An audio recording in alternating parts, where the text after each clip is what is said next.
Hey guys, welcome to Jaxbeautifulyou. I am super excited for today's video because we're going to be playing with some perfumes. We're going to be testing some perfumes out. These are popular, super hyped up perfumes here on YouTube and in the fragrance community, and they definitely got my curiosity going. I had to try out these fragrances that everybody just raves about and let you know what I think of them. Now, this is just my opinion. This is just if I think that these are worth bringing into my collection. I can't really tell you what's worth your money because I don't earn your money, and you know, you're the boss of you. So if you think that these fragrances are full bottle worthy, then great. I'm just going to tell you, what I think and if I plan to bring them into my collection or not. If you're new here, hi, my name is Jackie. I do mostly beauty and perfume videos on this channel. I also sprinkle in some special effects looks around the Halloween season. So if you are into that kind of content, I would love it if you would subscribe. And also to my returning subscribers, thank you guys so much. I really appreciate each and every one of you. And if you want to test out some popular perfumes with me, then just keep on watching.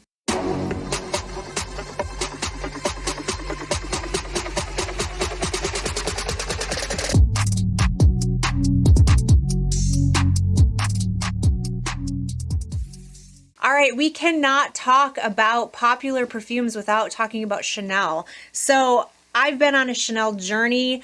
I did not like Chanel fragrances at all a while back ago. A couple years ago, I remember going to the Chanel counter and being like, oh, these are so, mature and outdated and vintage smelling to my nose, but I was very new to fragrances and I had a very immature nose. You don't have to like Chanel fragrances in order to have a mature nose. Let me just make that clear. It's okay to not like Chanel fragrances, but I have noticed that my taste and my palette have really been changing a lot, and I have been loving Chanel fragrances lately. I think it's the patchouli. I'm a big patchouli fan, and the Chanel patchouli is just, it's so good. It's so good. It's not like a dirty patchouli. It's not an earthy patchouli. It's like this warm, cozy goodness in their perfumes that I have been craving. And so I was very curious about the classic Chanel No. 5. I've smelled Chanel No. 5 before, but it has been a long time ago. And when I smelled Chanel No. 5, I was like, oh, this is too mature. But I thought, let's give it another try. I'm older and maybe I'll appreciate it more. So I did get a sample of the classic Eau de Parfum, and I also got the newer, the Eau de Toilette version that came out in like 2016. The original Chanel No. 5, I still think is a bit too mature for me, to be honest. But I don't hate it like I used to. I used to wrinkle my nose up when I smelled this, but now I kind of appreciate it more than I used to. This is a classic. This is a classic perfume. I'm really glad I got the chance to try it again. I actually really kind of think it's pretty, but to me, it's a little too powdery. It's a little too vintage and kind of outdated for me still. It smells very soapy to me. Like, it smells very powdery and soapy, and it's just not my favorite type of scent profile. I don't see myself wearing this. This is very strong. This is very strong. This is like beast mode for sure. This is the way perfumes used to be made, you know what I mean? This is woody. There's aldehyde in here, white florals, fresh, citrusy. It's not something I would ever wear. I would just be uncomfortable. I would just kind of feel a little outdated wearing this. So that's the Eau de Parfum, and then I also got the more recent 2016 Eau de Toilette version, and this one, I will say, it has that original DNA. It has the Chanel No. 5 DNA, but this is a much lighter, fresher, more modern take on Chanel No. 5, and I do like this one a lot more. Yeah, this is a lot more modern and wearable for today. This is nice. I really do like this. This smells very classic, very modern, very like elegant, sophisticated. This is a grown, mature woman who, knows what she wants, and she's successful. You know what I mean? She's classy, she's successful. But for me, this is just still not my scent profile. This isn't my favorite. It still has that aldehyde kind of feel to it. Still pretty powdery, and I don't know why, but every time I smell it, I think of like an expensive soap. I'm not sure, but yeah, it's not my favorite. It's not my cup of tea, but I do really appreciate the fact that I got to try it out. All right, let's talk about Initio Parfums. I have been so interested in this house because I love the bottle. I love their bottles. They have those sleek purple, like dark purple bottles that I just love, and I've heard so many people say so many good things about them. I did mention before in another video that I had tried Atomic Rose and that I really, really love Atomic Rose. This is probably my 4th sample of this fragrance. The reason why I keep getting samples of this is because I cannot make up my mind. This is beautiful. This is absolutely stunning. This is like a dark rose scent. It's kind of spicy, it's kind of sweet, but not overly sweet. It's just this beautiful, sexy, dark, kind of spicy rose scent. It's absolutely just fantastic. I just love this, you guys. The performance of this is outstanding. I mean, talk about beast mode. All of the Initio perfumes that I'm about to talk about today, I've tried 3 of them so far, are beast mode. This one is probably the most beast out of all of them. This is so good. I've heard people say this is like Delina's older sister, like sexier older sister, and I'd have to agree. This doesn't have that tartness. It doesn't have that rhubarb note in the opening that Delina has, and this is like a darker rose. It's just deep. This is beautiful. I love this. My problem is every time I wear it, I feel I feel so out of place. Like this, to me, even though this is a sexy rose, it still feels very formal. It feels extremely elegant to me. I imagine someone who's very formal going to a black tie event, just dressed to the nines and super just, yeah, just very fancy, formal type of situation with this perfume. This is not a perfume I would wear every day. I don't consider this an easy reach. And so I keep asking myself, do I really want to spend that much money on a perfume that I don't know when I would wear it? You know what I mean? I can't just like wear this in my everyday life. And I don't have that. Oh, it's so good though, you guys. I don't have that many occasions that I need to be super dressed up and super fancy. And I have other perfumes I could wear for that occasion. You know what I mean? So it's like, I'm trying to figure out, will I get my money's worth out of this perfume? I mean, it is worth the money. Don't get me wrong. In my opinion, this is worth the money because this is absolutely gorgeous. But I'm having a hard time pulling the trigger just because I know I kind of feel like it doesn't suit me. I feel like I don't belong. I feel like I don't fit in with this perfume. I don't know if anybody else is a Harry Potter fan out there, but you know how like in Harry Potter, the wand chooses the wizard?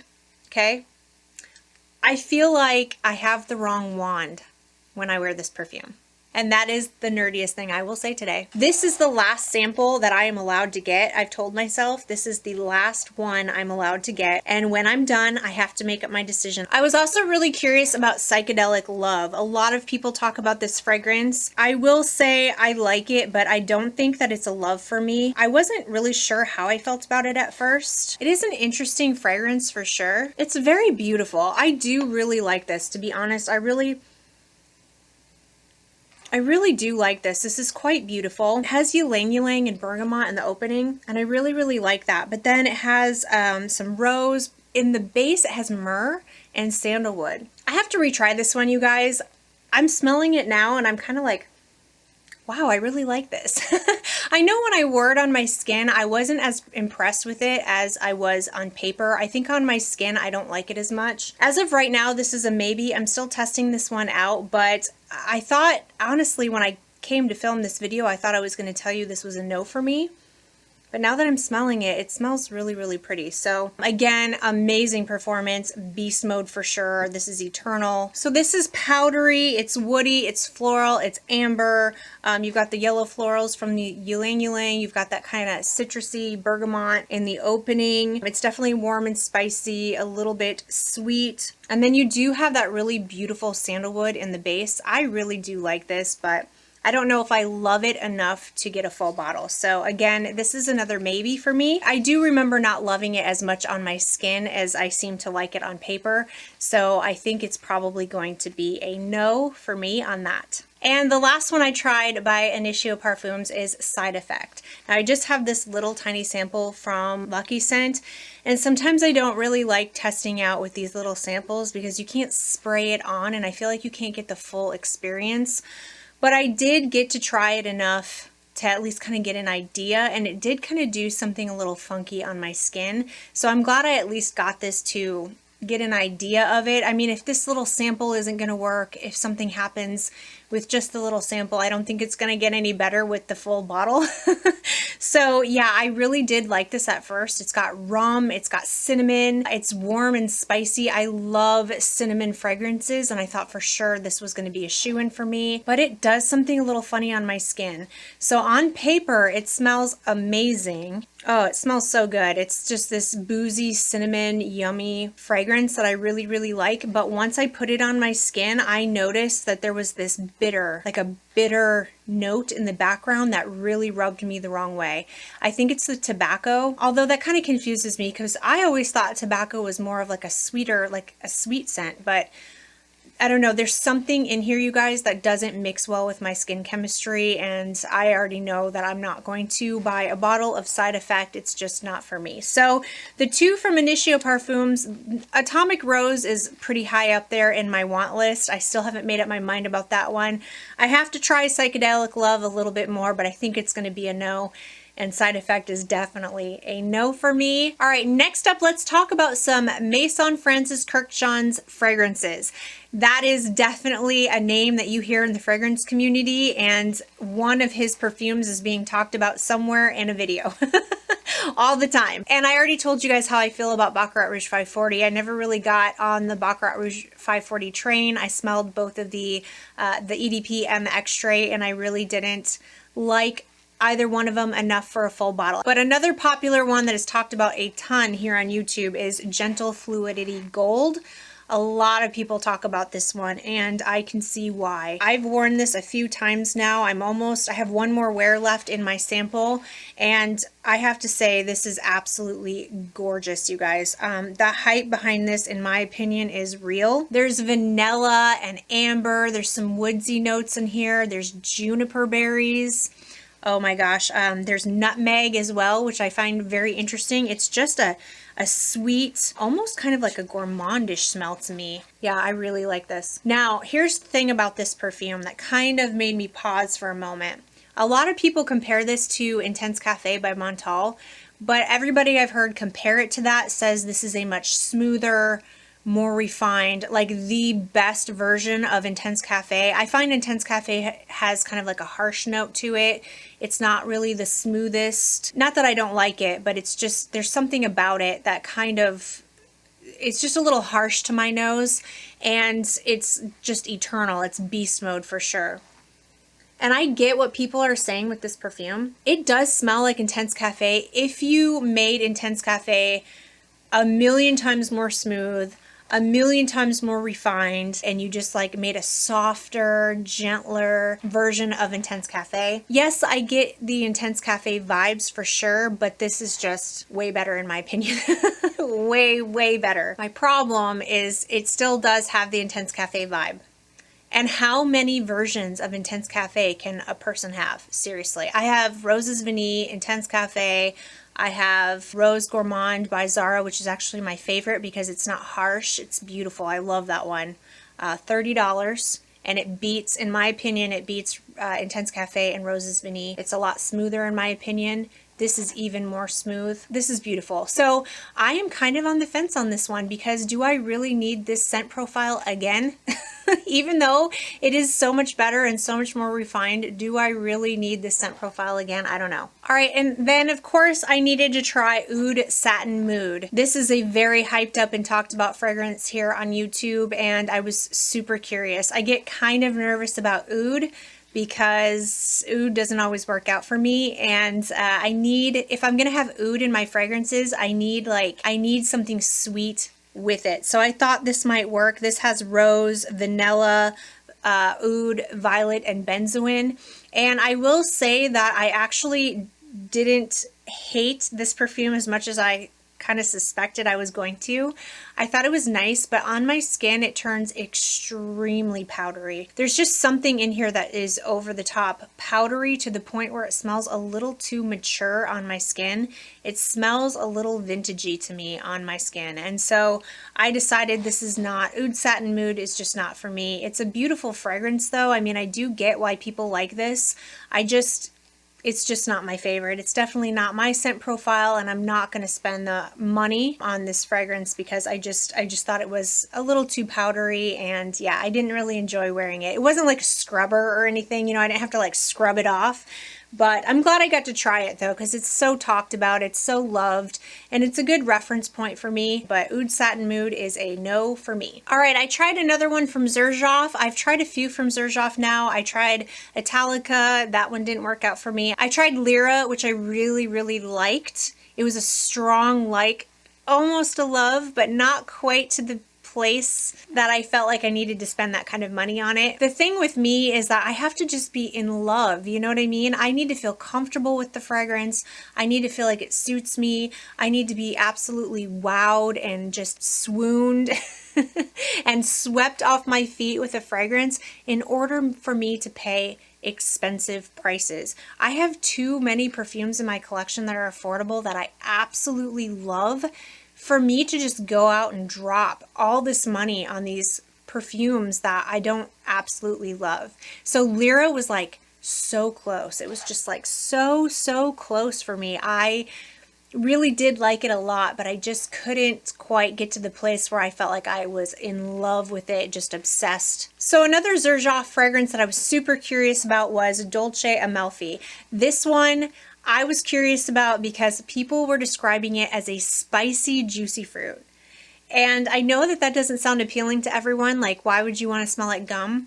But for some reason, I must have some sort of like subconscious scent association with like bubble gum, because that's why I love tuberose. Like tuberose smells like bubblegum to me, and I love it. Like the more tuberose, the more bubblegummy the tuberose, like the more I like the scent. So this doesn't have tuberose in it, but the idea of smelling like spicy juicy fruit sounded so appealing to me. That was like a huge turn off for a lot of people, but for me, it was like a selling point for me, you know? I went ahead and tried this, and you guys, when I say that I fell in love, I fell in love hard. I mean, this is exactly what I hoped it would be. It really does smell like spicy, juicy fruit gum. There's more going on to it than that. If you, like, at first sniff, I had spicy, juicy fruit in my head, and so I did smell that. I do get that, but now that I've tried it a couple more times, I get more of the notes. So there's quince in the opening and cardamom, and then there's apple and saffron. It's amazing. It's just amazing. Like the opening of this is this spicy, but yet citrusy combination that just blew my mind. And then it has cloves, incense, which I was a little nervous about the incense because sometimes me and incense don't get along, but in here it's gorgeous. There's vanilla, tonka bean, amber, cedar, and musk. You guys, this is a love. Straight up love. The performance is fantastic. I have this little itty bitty tiny sample size from Lucky Scent, and I just put a dab on my wrists, a dab on my elbows, and then like right behind my ears just to kind of get an idea of what I felt about this fragrance. And I was getting wafts of it throughout the day. So if it's performing good from this little tiny sample, it's obviously going to be a good performing perfume from the bottle. And I'm in love. I already know I'm getting a full bottle of this. I have asked my husband for it for Valentine's Day. If you want to smell like citrusy, spicy, juicy, fruity, delicious gum. The most elegant and expensive gum you're ever going to smell like, okay? It was 100% worth the price to me because it gave me that feeling, you know? That's what I need. I have to have that wow factor. I have to have that, oh my gosh, this is amazing. I'm so in love in order for me to justify the price. And this did it for me for sure. Cannot wait to get my bottle. All right, we're gonna take my jacket off because I'm getting a little warm and I'm just getting a little worked up, a little excited talking about these perfumes. All right, next up, let's talk about Parfums de Marly Oriana. This is a perfume that I was super curious about because it got some mixed reviews. One review said it's not very good, that it's, you know, very weak performing perfume. Another review said it's fantastic, they love it. That's the nature of perfumes though, you know what I mean? Like, you're gonna watch 5 different reviews on a perfume, you're gonna get 5 different opinions. That's just how it goes. We all have really different noses. I fell in love. Fell in love, you guys. This is a 100% yes for me. 100%. I was a little nervous about it because people were comparing it to Love Don't Be Shy by Kilian. I really like Love. I really do love that perfume. Or I don't love it. it's a very strong like, let's put it that way. I really did enjoy wearing it. I had a sample of it. It made me smell like Fruity Pebbles.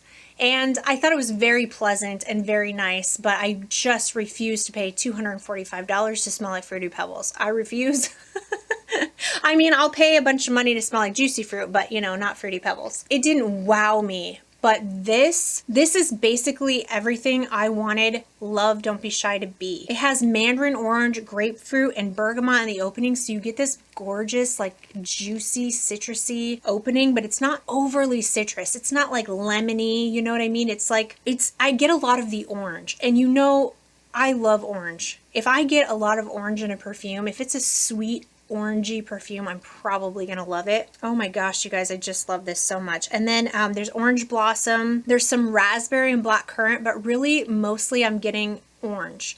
And then in the base, there's marshmallow, whipped cream, musk, and musk mallow or ambrette. So it's like this creamy, marshmallowy, sweet, orange deliciousness. As far as the longevity and the performance, it's better than I thought it was going to be. People were saying this didn't perform very well, but I think people were expecting Delina type performance or Delina exclusive performance. You know, those are beast mode, and this is not beast mode at all. This is definitely just a moderate perfume, but I could smell it just from the sample I put. Wrist, I dabbed a little bit on my shirt behind my ears, and I could smell it through my entire day. I was getting wafts of it throughout the day. It's definitely a satisfactory performing perfume for me, and I am in love with the scent of this. Just in love with it. It makes me so happy. This one is expensive, and it kind of hurts me a little bit to say I do think it's worth the price. I think I will go ahead and get a bottle. I think what I'll do, since it is so expensive, I think I'll just wait and ask for it for my birthday. My birthday's coming up in a few months. So yeah, at some point, if I can wait long enough, if I can wait long enough to make it to my birthday, this will be my birthday present. I'm in love though. I'm in love, and I'm not a very patient person. So, but yes, this will definitely be added to my collection at some point in the very near future. All right, you guys, the last fragrance I want to talk about is an extremely expensive fragrance. It's like $400, and that is by Bond Number 9, and that is Tribeca. I was so curious about this fragrance, and I almost 100% thought that this was a shoe-in. Like, I was going to love this fragrance. There was no way that I wasn't going to like it. It has everything in there that I like. I love cacao, hazelnut. It was the hazelnut. There's hazelnut in here, and I love hazelnut. I love Nutella. I love Angel Muse because it has that hazelnut note that I just crave, and I just thought this was going to be an absolute yes. And when I sprayed it on paper, and this is why you have to try things on your skin because even though you think you like it on paper, once it mixes with your skin chemistry, it can turn into a giant freaking mess. And that's what happened with this. I sprayed it on paper and I was like, wow, I love that. That smells so good. I could smell the hazelnut, and it just smelled really good. And I thought, yep, I knew I was going to love this. And I thought, uh-oh, now I'm going to have to ask for this for a gift of some sort. My anniversary or something like that. I'm going to have to come up with an excuse to get this perfume. But I'm so glad I put it on my skin because it turned into a disaster with my skin chemistry. It smells awful on me. It smells nothing like what it smells like on paper. It mixed with my skin chemistry, and you guys, this is really kind of gross, and I'm sorry, but it is what it is. It kind of smelled like cat pee a little bit on my skin, and I had to take it off. I hated it so much. Like, the more it dried down and the more it developed on my skin, the more I hated it. And then it got to the point where I couldn't stand it anymore, and I actually had to go take a shower. Thank goodness we were home. My husband and I were in the middle of watching a movie. I had to pause the movie, and I told him, I'll be back. I have to shower. So this is a 100% no for me. I went on Fragrantica to see if anyone else had that experience, and I saw other people said the same thing. Other people said that they got like a cat pee scent from this. I am so glad I got to test it first because it's a 100% no, and another reminder that I need to try before I buy. So that's it, you guys. Those are the fragrances I've been experimenting with lately, the ones I've been testing out and trying. Thank you guys so much for watching. I hope you enjoyed this video. If you did, please give it a thumbs up. Don't forget to subscribe to my channel, and I will see you in my next video. Bye!